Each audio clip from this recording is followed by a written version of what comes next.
Welcome again students. और बच्चों, इस वीडियो में डिस्कस करेंगे worksheet 30 for class 10th, subject है साइंस। और ये वर्कशीट आपकी 11 सितंबर 2020 के लिए शेड्यूल की गई है।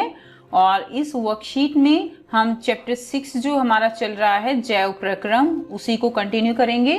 और इस वर्कशीट का जो टॉपिक है आपका वो क्या है? उत्सर्जन।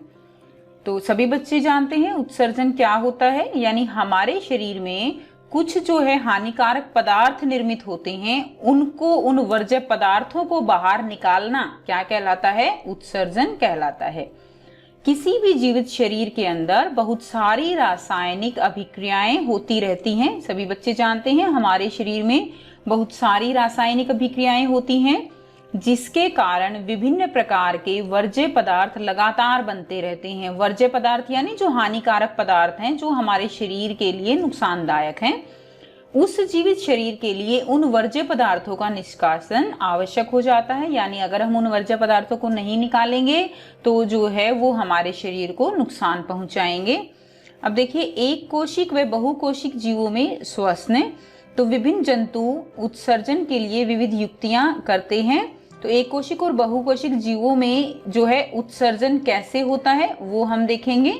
तो देखिए, एक कोशिक जीव जो हैं वो अपने अपशिष्टों को शरीर की सतह से जल में विसरित करते हैं, यानी इसके लिए वो विसरण जो प्रोसेस होता है बच्चों, विसरण, उस प्रक्रिया का यूज करते हैं। शरीर के अपशिष्टों को शरीर की सतह से जल में वो उसका विसरण करते हैं।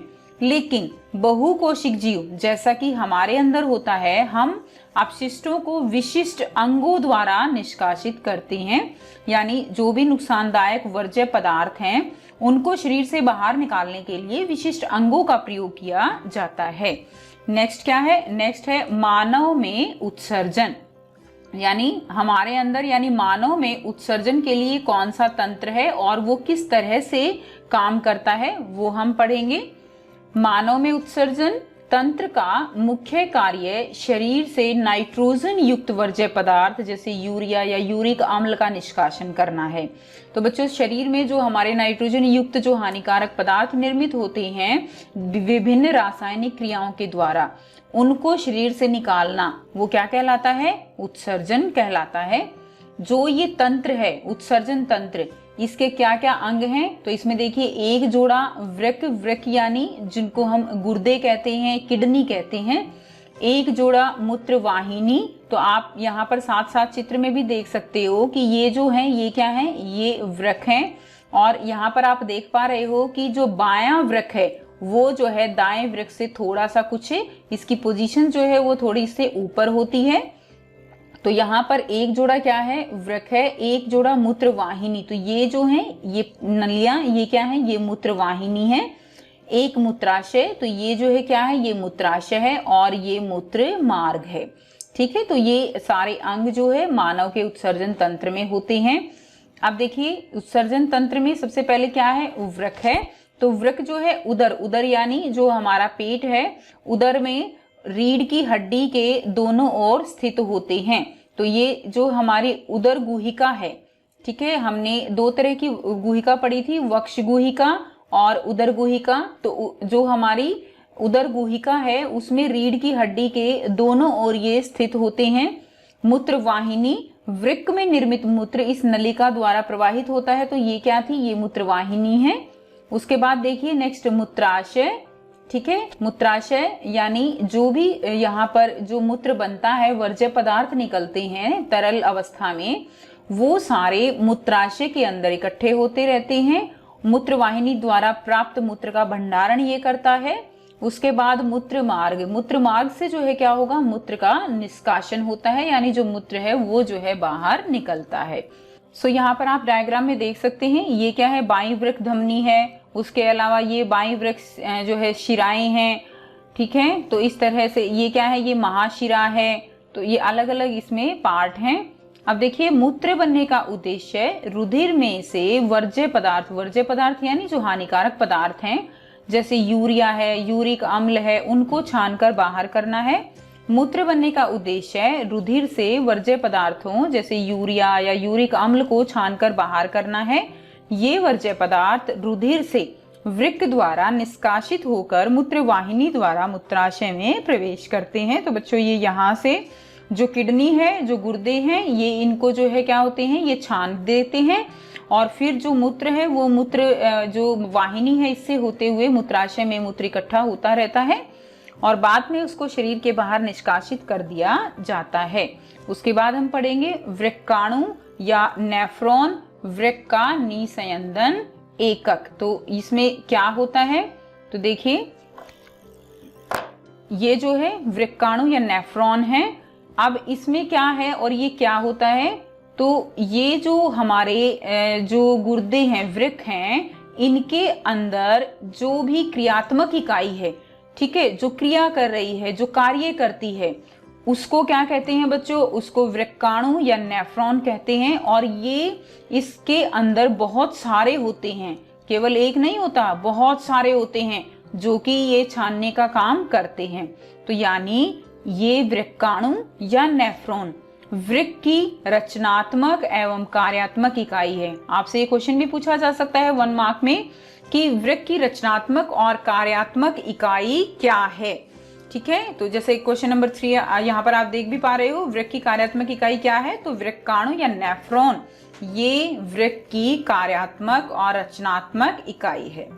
अब देखिए इसमें डायग्राम को अगर आप देखें तो इस डायग्राम में आप देखिए ये जो कप जैसा जो स्ट्रक्चर है, ये कप जैसी जो संरचना है बच्चों, ये क्या है, इसको हम कहते हैं बोमन संपुट।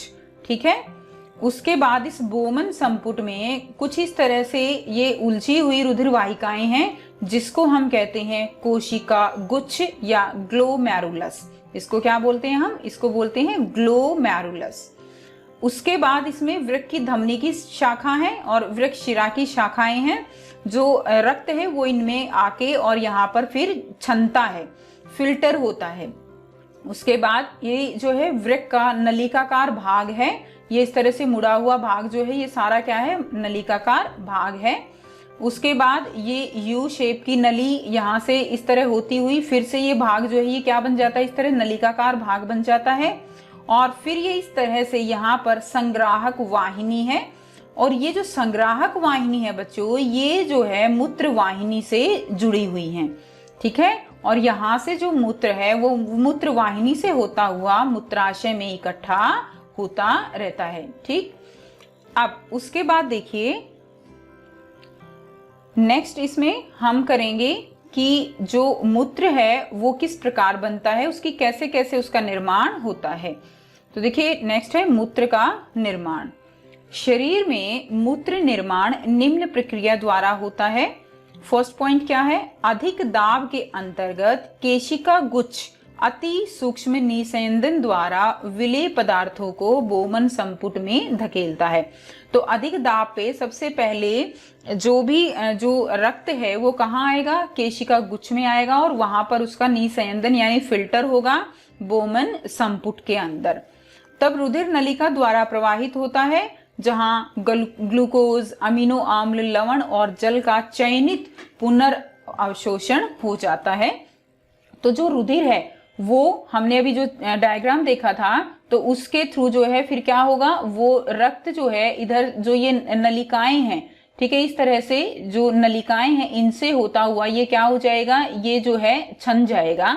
और यहाँ पर जो भी इम्पोर्टेंट जो चीजें हैं यहाँ पर जैसे ग्लूकोज है, अमीनो अम्ल है, लवण है या जल है, वो दोबारा से रक्त के द्वारा अवशोषित कर लिया जाता है, उसका पुनर्अवशोषण हो जाता है। ठीक है, उसके बाद क्या होता है, जैसे जैसे जो मूत्र है वो इन नलिकाओं से प्रवाहित होता जाता है तो कुछ आयन जैसे पोटेशियम आयन है, अमोनियम आयन है, वो रुधिर से कहाँ होते हैं, मूत्र में प्रवाहित हो जाते हैं। यानी जो भी अपशिष्ट पदार्थ हैं इसमें रक्त के अंदर वो सभी जो है वो यहाँ पर किस में चले जाएंगे, इन नलियों के अंदर प्रवाहित हो जाते हैं रुधिर से। उसके बाद क्या होता है, तब संग्राहक वाहिनी मूत्र एकत्रित करती है और जल का पुनर्अवशोषण भी हो जाता है। तो जो भी जल है वो भी यहाँ पर अवशोषित किया जाता है और जो भी इम्पोर्टेंट पदार्थ हैं, जो वर्ज्य पदार्थ नहीं हैं, जो हमारे शरीर के लिए हानिकारक नहीं है उनका भी पुनर्अवशोषण हो जाता है अगर वो इन जो वृक्काणु की जो नलियां हैं इनके अंदर आ जाते हैं। उसके बाद देखिए क्या होता है, इस मूत्र में क्या होते हैं, यूरिया, यूरिक अम्ल और वह वर्णक भी होता है जो मूत्र को रंग देता है। तो जो ये मूत्र इकट्ठा होगा किसमें, मूत्राशय में, इसमें क्या होंगे, यूरिया, यूरिक अम्ल और वह वर्णक जो मूत्र को रंग देता है वह भी इसी में होता है। अब जो ये फिल्ट्रेशन होती है बच्चों, कम से कम भी, तो ये कम से कम 180 लीटर, आप सोच सकते हो 180 लीटर के करीब जो है, जो रक्त जो है वो छानते हैं ये वृक्क, ओके, जो गुर्दे हैं। और आपको पता है कि केवल 2 से 3 लीटर ही मूत्र एक या जो होता है वो दिन भर में उत्सर्जित होता है, क्योंकि जो बाकी बचा हुआ जो निशयंदक है वो वृक्क नलिकाओं में क्या हो जाता है, पुनः अवशोषित हो जाता है। उसके बाद क्या है, मूत्र का निष्कासन। तो मूत्र बनने के पश्चात वृक्क से मूत्र वाहिनी में प्रवेश करता है और जहां से यह मूत्राशय में तब तक भंडारित रहता है जब तक कि फैले हुए मूत्राशय का दाब मूत्र मार्ग द्वारा उसे बाहर न कर दे। तो यानी ये जो है यहाँ पर स्टोर होता है और बाद में जो है इसको एक दबाव के, जब दबाव बनता है तब इसको निष्कासित कर दिया जाता है।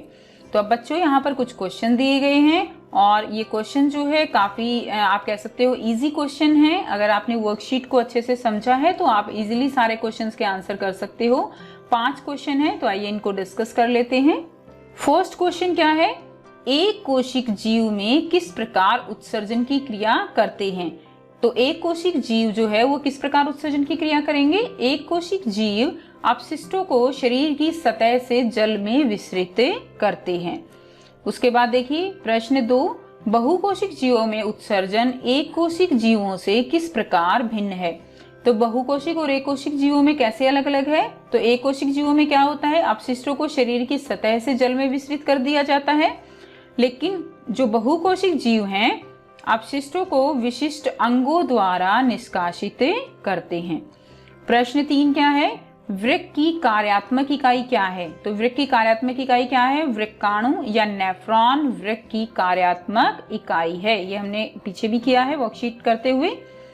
प्रश्न 4 क्या है यहाँ पर, मूत्र निर्माण में अति सूक्ष्म निस्यंदन की एक महत्वपूर्ण भूमिका है और नेफ्रॉन में यह कहाँ होता है।